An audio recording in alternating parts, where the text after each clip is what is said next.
حدیث نمبر 5332، حضرت جابر رضی اللہ عنہ سے مروی ہے، فرماتے ہیں جب میں نے شادی کی تو رسول اکرم صلی اللہ علیہ وسلم نے مجھ سے پوچھا کیا تم نے غالیچے قالین بنائے ہیں؟ میں نے عرض کیا ہمارے پاس غالیچے کہاں؟ فرمایا اب ان قریب ہوں گے۔ حدیث نمبر 5333، حضرت جابر بن عبداللہ رضی اللہ عنہ فرماتے ہیں جب میری شادی ہوئی تو رسول اکرم صلی اللہ علیہ وسلم نے مجھ سے فرمایا تم نے غالیچے بنائے ہیں؟ میں نے عرض کیا ہمارے پاس غالیچے کہاں؟ فرمایا ان قریب ہوں گے۔ حضرت جابر رضی اللہ عنہ فرماتے ہیں میری بیوی کے پاس ایک غالیچہ ہے، میں نے اس سے کہا اس کو مجھ سے دور رکھو۔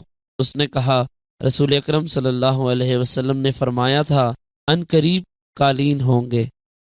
حدیث نمبر 5334، امام مسلم رحمۃ اللہ علیہ نے اس حدیث کی ایک اور سند ذکر کی ہے۔